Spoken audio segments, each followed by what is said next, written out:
پڑھنا ہمارے لیے کمپلسری ہوتا تھا۔ شہداء کی سٹوریز سن کے فخر محسوس کرتے تھے۔ راشد منہاس شہید ہوں یا میجر عزیز بھٹی شہید، وہ ہمارے ہیروز تھے، اور ہمیشہ یہی تصور کیا ہر مسلمان کی طرح کہ ہم بھی بڑے ہو کے فوج میں جائیں گے اور اللہ تعالیٰ شہادت کا رتبہ ہمیں دے گا۔ بچپن سے ہی برین کی بائیو کیمسٹری کے اندر اپنی آرمڈ فورسز کے ساتھ اور بالخصوص شہداء کرام کے ساتھ ایک جذباتی وابستگی جو ہے وہ ہماری رہی ہے، اور اتنی زیادہ کہ اس کی چھلک ہمارے ہر رویے سے نظر آتی رہی۔ مجھے یاد ہے، میں حج کرنے گیا تو کسی نے کہا سب سے پہلے خانہ کعبہ کو دیکھنے جا رہے ہو تو یہ دعا کرنا کہ آج میں جو دعائیں کروں قبول ہو جائیں۔ مگر عجیب واقعہ یہ ہوا کہ جب میں گیا تو مجھے یہ دعا بھی بھول گئی، اور میں نے اپنے لیے شہادت کی دعا کی۔ یعنی وہ ایک چیز ذہن میں اور دل میں آپ کے ہوتا ہے، جو آپ پاکستان کے لیے محبت وہ ہمیشہ جو رہی۔ اسی طرح کی کوٹیشنز یاد کرنا، مجھے یاد ہے کسی نے کہا تھا کہ inspired men with courage, determination and conviction, they act in unison but die alone. Shahadat is their destiny and Nishan-e-Haidar only a symbolic recognition of a supreme sacrifice. یہی جذبہ، یہی محبت بچپن سے لے کے نوجوانی اور اس کے بعد تک کی زندگی میں، اور الحمدللہ آج تک رہی۔ میں جب اللہ نے مجھے فیم دیا تو جو پاکستان کے لیے کچھ کرنے کا جذبہ تھا وہ آپ نے بھی دیکھا کہ سہارا فار لائف ٹرسٹ کے ذریعے hospital, medical college, cancer hospital, اور پھر میڈیکل کالج میں بھی اس کی ریفلیکشن آپ کو نظر آئے گی، کیونکہ نارووال کے جتنے بھی شہداء کرام ہیں ان کے بچوں کے لیے ہمارے سہارا کے جو میڈیکل کالج ہے اس میں تعلیم مفت ہے۔ یعنی ان کی سیٹس اسپیسیفک ہم نے کی ہوئی ہیں کہ اگر کسی شہید کا بچہ ہے تو اس کو مفت ہم پڑھائیں گے، حالانکہ 1 کروڑ سوا کروڑ روپیہ اس پہ خرچہ آتا ہے۔ جہاں جہاں شہداء کی تصویریں لگی ہوئی ہیں، میں جب گاؤں مختلف دیہات میں ہم کیمپین کے لیے جاتے تھے تو کسی کونے میں تصویر نظر آتی تھی اور آتی ہے تو ایک عادت ہے کہ میں اس کو سلوٹ کرتا ہوں، اور ایسی آنکھوں میں پانی سا آ جاتا ہے کہ یار کتنا خوش قسمت تھا، اتنا بڑا اس نے رتبہ حاصل کیا۔ اور پھر عجیب واقعات ہوتے ہیں۔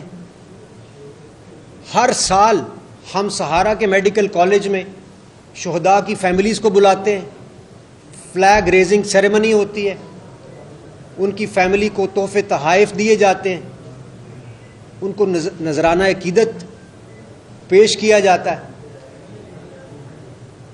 اور الحمدللہ وہ سلسلہ جاری ہے، اور آج سے نہیں ہے، 7-8 سال سے ہے۔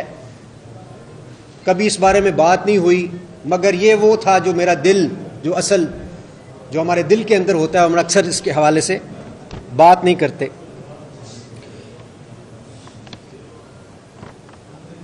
اور پھر میں سیاست میں آتا ہوں۔ مقصد فیم حاصل کرنا بالکل بھی نہیں ہے۔ عہدہ کوئی مل جائے گا، وزیر، بہت سارے ہمیں ملتے ہیں جو اپنا تعارف کراتے ہیں کہ میں فلاں وزیر ہوں، ہمیں نہیں پتہ ہوتا۔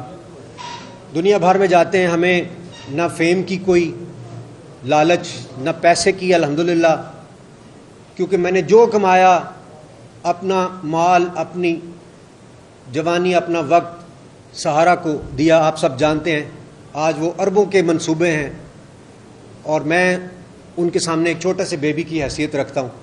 سہارا کو اللہ نے اتنی ترقی دی، اور یہ اس صورت میں ہوتا ہے جب آپ کچھ نہ کچھ دے رہے ہوتے ہیں۔ تو سیاست میں آنے کا مقصد یہ تھا کہ میں ایک بڑا کام کروں گا، بڑا سوشل ورک کروں گا، عوام کو فائدہ ہوگا، اور وہ خواب ہم سب دیکھتے ہیں کہ کوئی ایسا بٹن مل جائے، ہم آن کریں تو پاکستان میں تبدیلی آ جائے۔ بچپن سے سنتے آ رہے ہیں کہ یہ ہمارا وقت پتہ نہیں کب بدلے گا، مہنگائی بہت زیادہ ہو گئی ہے، لیکن بدقسمتی سے مجھے وہ اپنا سیاست میں جو رول تھا، جو کام عوام کے لیے کرنے کا، وہ فی الحال پورا ہوتا ہوا نظر نہیں آ رہا۔ جو سیاسی رویے ہمیں آج کی سیاست میں نظر آ رہے ہیں، تشدد، اس میں وہ ہمیں نظر نہیں آ رہے. وہ آگے خدمت والا ایلیمنٹ مجھے نہیں نظر آتا، بلکہ جو پہلے میں کر رہا ہوں شاید وہ بھی متاثر ہوتا ہوا نظر آ رہا ہے. تو پھر ہم ایسا کام میں کیوں مزید اپنا وقت ضائع کریں جو ہمیں عوام کی خدمت سے کی طرف ہمیں آگے سوائے اندھیرے کے فی الحال کچھ نظر نہیں آ رہا. تو 9 مئی کے واقعات شاید ہی کوئی ہوگا جس نے اس کی مذمت نہیں کی ہوگی. اس میں ہم نے انہی شہداء جن کا میں ذکر کر رہا تھا ان کی یادگاروں کو ٹوٹتے ہوئے دیکھا، آگ دیکھی.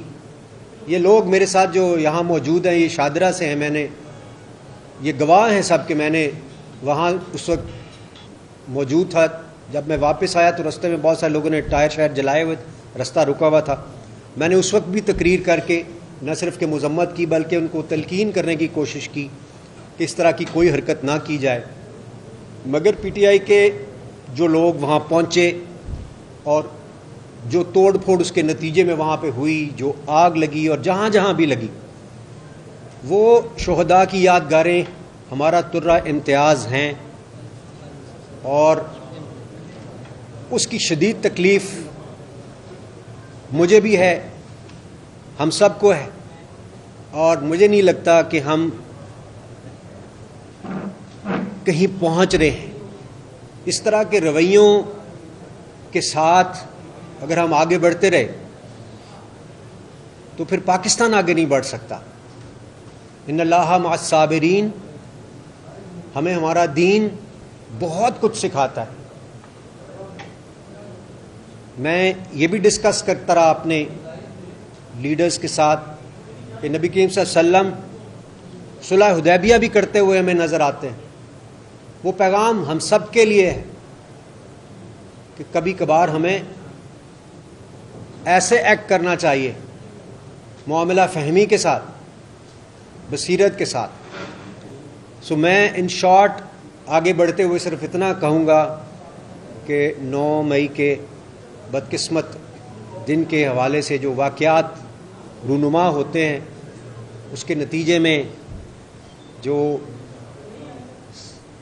خدشات اور آگے مسائل پیدا ہوتے ہوئے اور جو ایک فیلنگز ہرٹ ہیں، ان کو دیکھتے ہوئے اور اپنا جو بھی سوشل ورک میں کر رہا ہوں اس میں پراپر پرفارم نہ کر سکنے، کیونکہ میں تو پوری دنیا میں جاتا ہوں، فنڈ ریزنگ سہارا میرے پہ ڈپینڈ کرتا ہے، مجھے اس میں فنڈز درکار ہیں، وہ انڈیپینڈنٹ نہیں ہوا ایسا. تو اس لیے ظاہر ہے کہ مجھے اس کے لیے پاکستان کے اندر بھی باہر بھی، میرا ابھی پرسوں بھی لنڈن میں فنڈ ریزنگ ایونٹ ہے جس میں ہم پیسے لائیں گے تو لوگوں کو ظاہر ہے تنخواہیں بھی ملتی ہیں، اور ابھی تک ہر مہینے 82,000 لوگوں کا مفت علاج ہوتا ہے. تو وہ میری بہت بڑی ترجیح ہے. اور آپ لوگوں میں سے جو لوگ میرے گھر تشریف لائے ہوں گے جب میں نے سیاست جوائن کی تھی تو اس دن میں نے ایک جملہ کہا تھا، ان لوگوں کو یقیناً یاد ہوگا، آن ریکارڈ بھی ہے، کہ سوشل ورک میرے دل میں اتنا قریب ہے کہ اس کے لیے سیاست بھی چھوڑی جا سکتی ہے. آپ میں سے کئی لوگوں نے یہ کہا تھا کہ آپ نے ایک بڑی ویک پولیٹیکل سٹیٹمنٹ دی ہے. میں نے اس کے جواب میں یہ کہا تھا کہ ہو سکتا ہے ایک ویک پولیٹیکل سٹیٹمنٹ ہو، لیکن جو میرے دل میں تھا میں نے اس کا اظہار کیا ہے.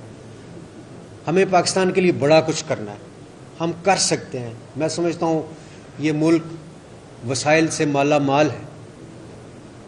جو فوج اور حکومت یا کہہ لیں کہ سول اور ملٹری ریلیشنز ہے وہ ماں باپ کی طرح سے ہوتا ہے. عوام اولاد ہوتی ہیں، ان کے اچھے تعلقات عوام پہ خوشگوار اثرات مرتب کرتے ہیں.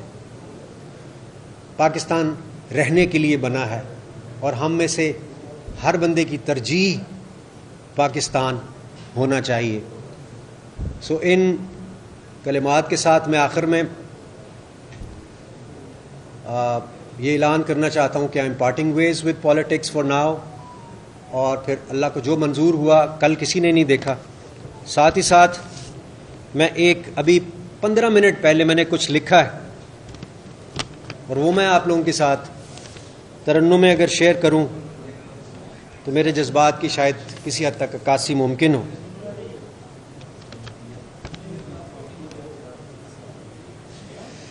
جو راہ حق میں چلے گئے ان پہ دل واروں جاں واروں، اس دیس کے ان رکھوالوں پہ میں کیا واروں کیا نہ واروں.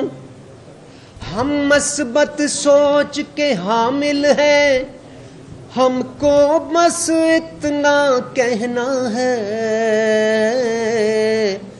اس دیس کو قائم رہنا ہے، اس دیس کو قائم رہنا ہے، اس دیس کو قائم رہنا ہے، اس دیس کو قائم رہنا ہے.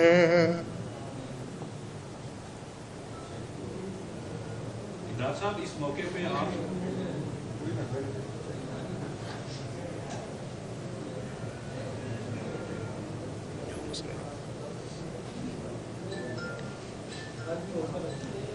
عمران صاحب اس موقع پہ آپ نے کتنے نذرانے گائے پی ٹی آئی کے لیے، تو آپ یہ بتائیں گے کہ آپ کی وجہ سے کتنے لوگ جو ہیں وہ موٹیویٹ ہوئے آج تک، اور آپ کی جو پارٹی تھی وہ ایک دوسرے کے سامنے کھڑے ہو گئے جا کے، اور پھر 9 مئی کا واقعہ ہوا. تو آپ تو آرام سے آتے ہیں پارٹی یہاں پریس کانفرنس کرتے ہیں، 4 آنسو بہاتے ہیں، گھر چلے جاتے ہیں. تو جو ہزاروں کارکن آپ کی وجہ سے جیلوں میں پڑے ہیں ان کے لیے تو آنسو بہائیں گے، آپ کیا کہتے ہیں ان کے لیے؟ جو کارکنان ہمارے بے قصور ہیں ان کو ضرور فوراً چھوڑنا چاہیے، لیکن ساتھ ہی ساتھ جو اس میں ملوث ہیں ان کو بالکل سزا ملنی چاہیے اور قانون کے مطابق سزا ملنی چاہیے.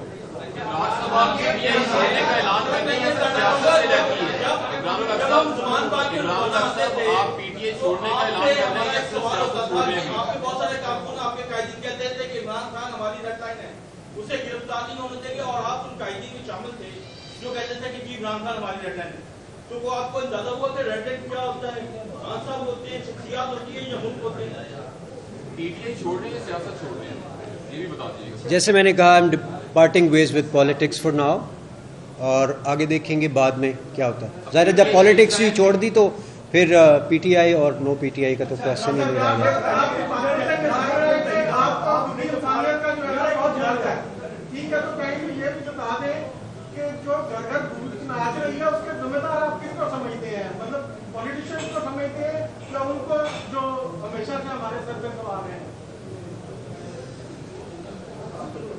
مجھے تو لگتا ہے یہ کنٹریبیوٹری نیگلیجنس ہے، ایشوز ہیں، لیکن ظاہر ہے کہ جو لوگ اقتدار میں رہے ہیں وہی اس کے ذمہ داران ہیں.